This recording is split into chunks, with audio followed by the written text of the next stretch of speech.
Good evening. We start off with breaking news and a tragic scene out of Morris Park. We're just getting word now that a vehicle has jumped a curb and hit several people near the intersection of Morris Park Avenue and Bogart Avenue. And that's where we find News 12 reporter Rena Roy with the latest details. Rena, what do we know so far?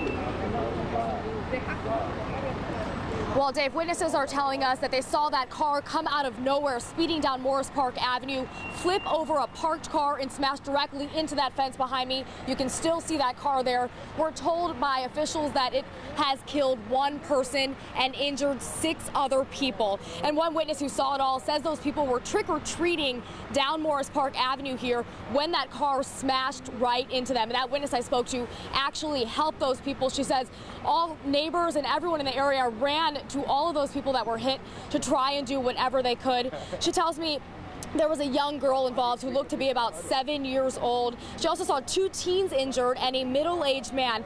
We actually have seen here on scene a body covered with a sheet. So as you can tell, it is just a gruesome, very, very sad scene out here. A lot of firefighters, a lot of cops, even a priest showing up on scene, trying to get these victims help as soon as possible. And again, neighbors really scared. This was supposed to be a very fun night, Halloween night, trick-or-treating, and it turned into this. And as you can see again, that car is still in the fence.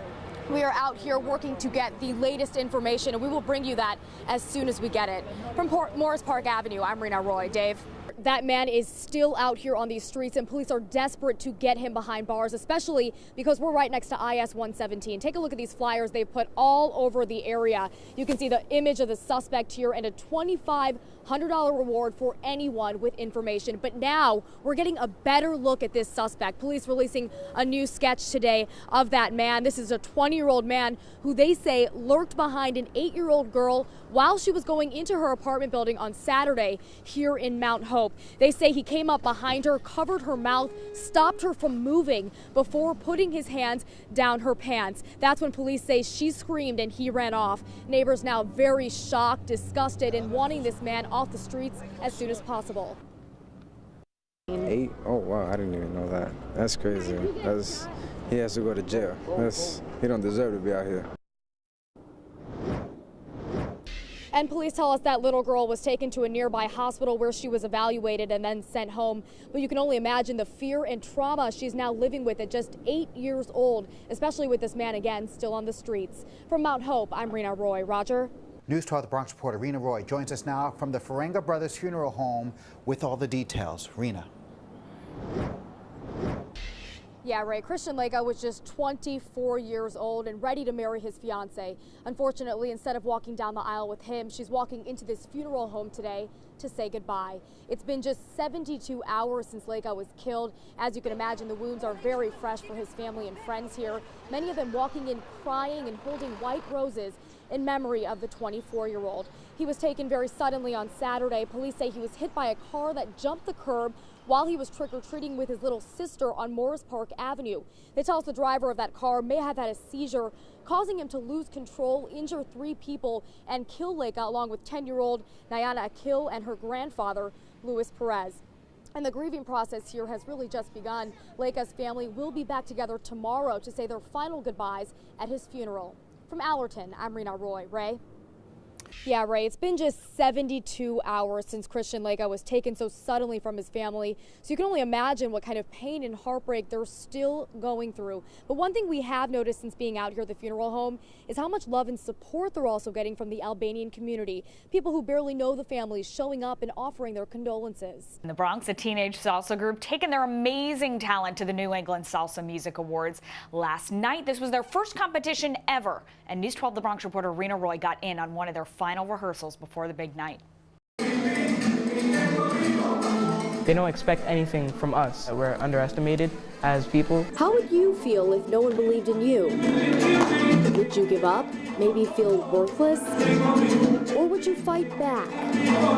It makes us feel alive, free, be able to shine. Well, the Mom Boys did, and now they feel more alive than ever. Dancing salsa, it gives us a moment of peace and freedom that we don't have to think about whatever is going on right now. For the past year, salsa has been these teens' escape, their happy place. We sweat, we go through all our troubles here. Since they became a group, they've practiced day in and day out wherever they can. Amateurs practice so they get it right. Professionals practice so they can't get it wrong. That's right. Even with that kind of dedication, boys will still be boys. But they're quickly whipped right back into shape. Let's go! You need to hit those! From take after take Come on! What's that? to what they call physical torture. And 1, 2. Oh man, don't get me started on push-ups. But it's all worth it. The more you sweat in training, the less you bleed in battle. And they have definitely learned from that tough love because they used it on me. Is that better? No? Well, clearly I had some trouble, but they never let a bump in the road slow them We down. just want to show and broadcast our talents across the world. So they'll do whatever it takes for a good show.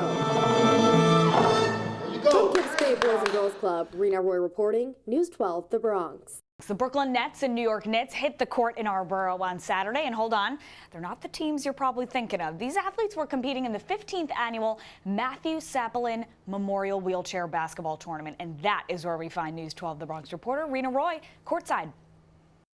Good pass. Being able to compete, I mean, it means everything to me. I mean, this is what I do. And Edwin Lopez does it well. Pick him up, let's go. The 53-year-old clearly knows his way around the court. Gentlemen, let's keep our heads up.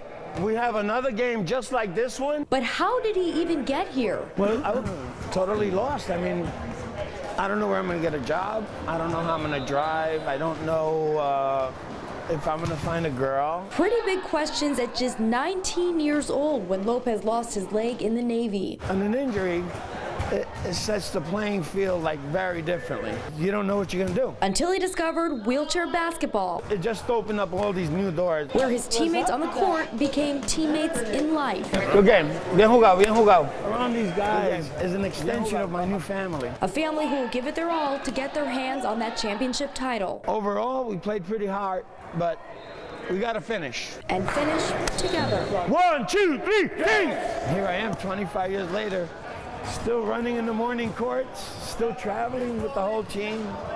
But it's a beautiful thing. At that rate, Lopez could still be on the courts in another 25. We've been blessed, we've been lucky, and I have to leave and start warming up. The teams will be back here on Sunday for playoffs where they'll duke it out for the #1 spot in the country. From Horace Mann High School, I'm Rena Roy, News 12, The Bronx.